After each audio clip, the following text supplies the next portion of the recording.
3 remaja di Depok, Jawa Barat terekam kamera pengawas saat mencuri 2 ekor angsa milik warga. Meski sempat mendengar suara ribut dari hewan peliharaannya, namun sang pemilik tidak menyadari adanya aksi pencurian.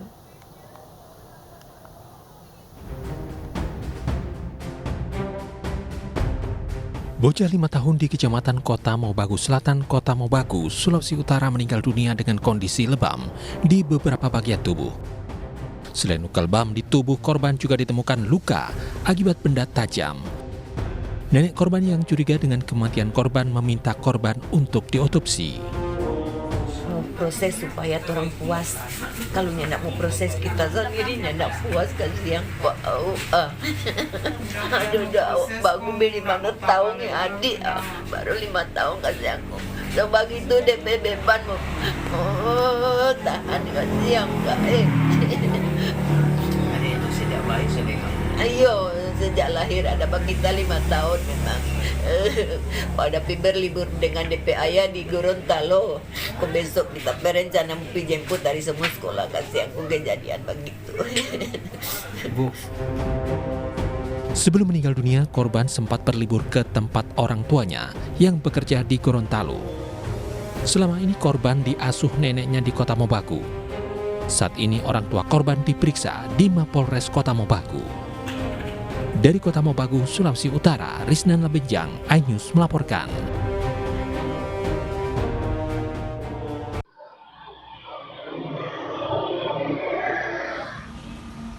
Inilah aksi nekat 3 remaja yang melakukan pencurian di Depok, Jawa Barat.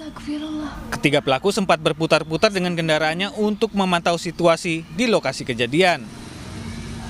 Setelah aman, 2 dari 3 pelaku turun dari sepeda motor dan langsung membawa 2 ekor angsa milik warga. Korban baru menyadari adanya pencurian pada pagi harinya setelah 2 dari 4 ekor angsa peliharanya sudah menghilang. Sebenarnya dengar karena kan soal itu emang sering bunyi-bunyi gitu ya. Nah kebetulan pas banget lagi ada abang aku tuh di ruang tamu, dia lagi begadang. Mungkin nggak sadar kalau emang itu suami dimaling gitu loh. Cuman kayak udah dia bersuara biasa aja gitu. Kan emang sering ya bersuara. Bersuara kan ya. Aksi pencurian angsa ini sempat menuai banyak komentar dari warganet usai korban mengunggahnya di media sosial. Dari Depok, Jawa Barat, Yung Rizky, iNews melaporkan.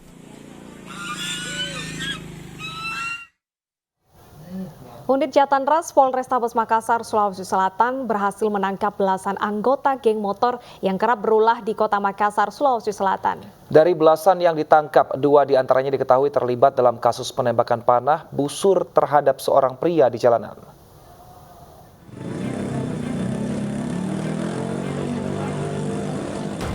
Aparat kepolisian dari unit Jatanras Polrestabes Makassar, Sulawesi Selatan mengejar sejumlah remaja yang diduga sebagai anggota geng motor. Polisi sempat terlibat keributan dengan pihak keluarga yang menolak anaknya diamankan. Dalam penggerebekan ini, polisi berhasil membekuk 11 remaja yang diduga merupakan anggota geng motor.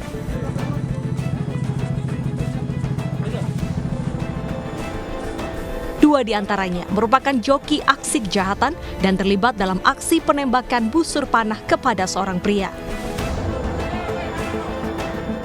Bahwa adanya penganiayaan dengan cara pembusuran oleh geng motor di wilayah Makassar terhadap satu warga Kota Makassar, kami melakukan penyelidikan, di mana hasil penyelidikan mengarah ke salah satu geng motor Makassar dan kami langsung melakukan penangkapan setelah kami mendapatkan informasi bahwa geng motor tersebut sedang berkumpul di Jalan Dengkule di Kota Makassar. Untuk proses penyelidikan lebih lanjut, kedua remaja diamankan di Mapolrestabes Makassar. Sedangkan untuk 9 orang remaja lainnya akan diberikan pembinaan dan dipanggil orang tuanya. Dari Makassar, Sulawesi Selatan, Leo Muhammad Nur, iNews melaporkan. KM Sirimau berhasil dievakuasi keluar dari lokasi kandas di perairan Selat Meko, Nusa Tenggara Timur. Teriakan histeris mewarnai proses evakuasi kapal tersebut.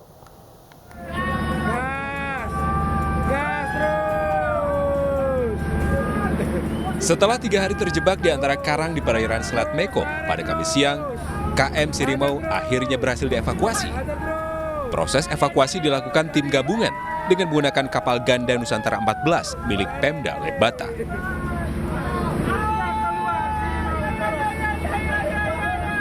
Teriak histeris penumpang mewarnai proses evakuasi kapal. Setelah keluar dari lokasi kandas, kapal kembali ke pelabuhan Lewo Leba untuk pengecekan kondisi kapal agar bisa berlayar kembali. Mulai penarikan itu pukul 11.45 tadi. Kemudian kapal itu berhasil ditarik lepas dari kandasnya itu pukul 12.00. Pada pukul 12.00. Jadi seluruh penumpang dan kru berteriak gembira di atas kapal. Kalau nanti bagus ya, saat penarikan itu terjadi bagaimana begitu berhasil ditarik, bagaimana penumpangnya histeris. Ya, jadi pukul 12.00 sudah. Selanjutnya, kapal berada di pelabuhan laut Lewo Leba untuk melakukan underwater survey yang akan dilakukan oleh pihak Syah Bandar kelas 3 Lewo Leba. Sementara itu, semua penumpang dan kru kapal selamat. Sebelumnya, kapal KM Sirimau yang mengangkut 784 penumpang dengan tujuan Bau-Bau terjebak di antara karang di perairan Selat Meko, NTT. Salah satu penumpang bahkan sempat marah-marah di atas kapal karena belum dievakuasi petugas. Dari Lembata, Nusa Tenggara Timur, Joni Nura, Anyus melaporkan. Dan untuk mengetahui perkembangan evakuasi KM Sirimau sudah bergabung bersama kami Kepala Operasional Pelni Maumere, Kadri Asyari. Selamat siang Pak Kadri. Selamat siang Ibu. Baik, Bapak, bagaimana kondisi penumpang saat ini Pak? Apakah sudah semuanya dievakuasi ke kapal lain untuk menuju ke berbagai tujuan? Ya, sementara kapal KM Sirimau masih bersandar di Pelabuhan Maumere. Ya, yang tadi yang turun hanya penumpang yang dari Papua dan Kupang dan sudah turun di Maumere, yang tujuan Maumere. Ya, dan yang selanjutnya yang tujuan Bau-Bau, Wanci, Ambon dan seterusnya sementara masih berada di atas kapal. Ya. Baik, begitu, untuk Ibu. konsumsi di atas kapal apakah masih cukup, Pak? Ya, sementara konsumsinya masih cukup, Pak. Ya, ini penumpang dilayani, Pak, seperti biasanya makan pagi, siang, dan malam. Ya, Pak. Begitu, Pak. Baik, Bapak, apakah ada hambatan dalam proses evakuasi sejauh ini? Kalau di Maumere tidak ada, Ibu. Tidak ada hambatan, karena kan penumpang tinggal langsung turun, Bu. Kembali ke tempatnya masing-masing, ya. Baik, untuk penumpang yang masih di atas kapal, bagaimana dengan mungkin kalau makanan cukup, apakah mungkin ada yang membutuhkan obat-obatan atau pakaian atau mungkin kebutuhan lain khususnya untuk anak-anak ini tercukupi, Pak? Kalau pakaian barangkali dan yang lain-lainnya kan ada dibawa sendiri sama calon penumpangnya. Nah, kalau makanan masih tercukupi semua, Pak. Oke, baik. Apakah dari pihak keluarga juga sudah dihubungi Pak yang berada di daratan untuk mengetahui kabar mereka yang berada di kapal? Ya, kalau untuk yang di kapal mungkin penumpangnya sendiri, Bu, yang menghubungi keluarganya. Namun yang turun di Maumere tadi pagi jam 9 langsung dijemput sama keluarganya. Ya. Baik, tadi untuk yang tujuan ke wilayah lain selain Maumere, kapan rencananya akan dievakuasi menggunakan kapal lain, Pak? Ya. Sementara ini, Pak, kapal masih bersandar di Pelabuhan Maumere. Ya, rencananya ini setelah Jumat ini ada survei, Pak, penyelaman untuk melihat kondisi kapal, apa layak berlayar atau tidak, begitu. Ya. Adakah tahap penyelidikan ke depan yang dilakukan oleh pihak Pelni ataupun juga mungkin tim SAR, Pak? Ya, sementara ini tim SAR juga ada berada di dermaga, Bu, untuk pengecekan lambung kapal, Bu, yang sempat kemarin karam itu. Baik, itu kan kalau dari segi kapalnya, Pak. Apakah kalau dari segi rute perlu ada yang diubah sehingga ketika kapal ini yang lewat situ tidak perlu karam lagi, Pak, karena terkena landasan di bawah air? Maksudnya, Pak? Baik, untuk rute kapal apakah akan diubah, Pak, sehingga hal ini tidak terulang kembali?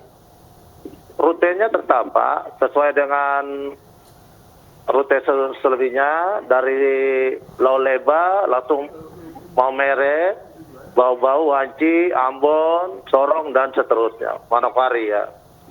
Baik, terima kasih atas informasinya Ya, Bapak sama-sama Kadri. Ibu. Ya, terima Baik. kasih banyak Ibu. Ya. Baik, semoga sehat selalu Bapak. Pemirsa, sejumlah warga mendatangi rumah dan nyaris menghakimi pengasuh pondok di Lumajang, Jawa Timur. Kemarahan warga dipicu dugaan pengasuh pondok pesantren yang mencabuli 3 santriwati.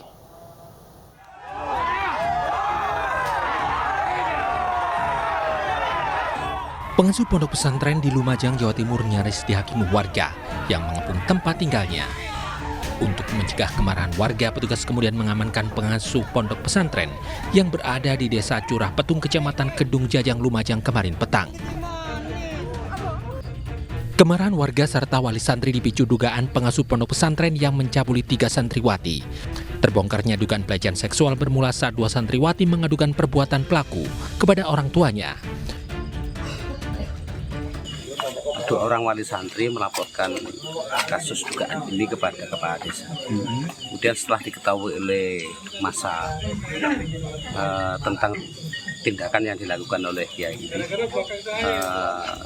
spontanitas warga ini mendatangi pondok pesantren. Ya. Puluhan anggota kepolisian menjaga pondok pesantren untuk mencegah hal yang tak diinginkan. Nanti akan kita lakukan penyelidikan lebih lanjut. Apakah benar seperti dugaan yang diadukan oleh Bu Kepala Desa. Dan kemudian yang selanjutnya saya minta untuk warga masyarakat, karena ini sudah ditangani oleh pihak yang berwajib, agar percayakan pada kami untuk proses. Selain memeriksa pengasuh pondok pesantren, polisi juga mengevakuasi keluarga pelaku untuk mencegah kemarahan warga. Dari Lumajang, Jawa Timur, Yayan Nugroho, iNews melaporkan.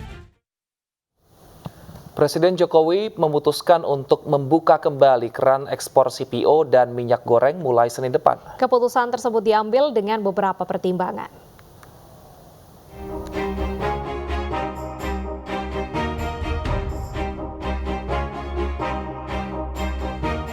Berdasarkan kondisi pasokan dan harga minyak goreng saat ini, serta mempertimbangkan adanya 17 juta orang tenaga di industri sawit, baik petani, pekerja, dan juga tenaga pendukung lainnya, maka saya memutuskan bahwa ekspor minyak goreng akan dibuka kembali pada Senin 23 Mei 2022.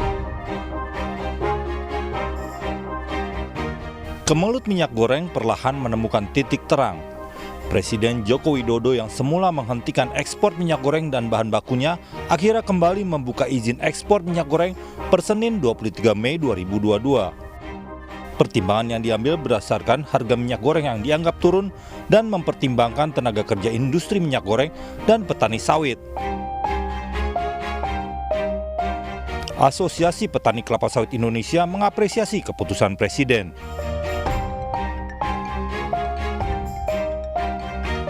Presiden juga minta agar Kejaksaan Agung menindak tegas dan tuntas siapa saja yang terlibat dalam kartel minyak goreng.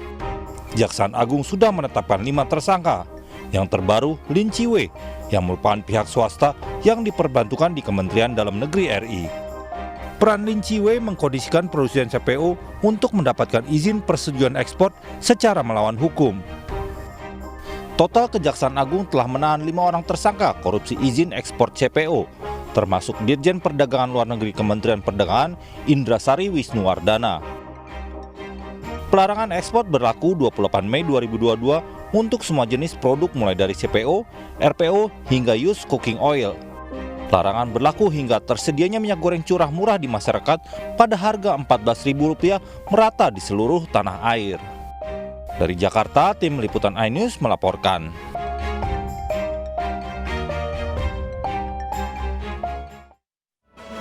Kalah dari Thailand membuat Indonesia kini hanya berpeluang meraih medali perunggu melawan Malaysia di ajang SEA Games cabang olahraga sepak bola. Informasi SEA Games kami hadirkan usai jeda. Tetap bersama kami di iNews Siang.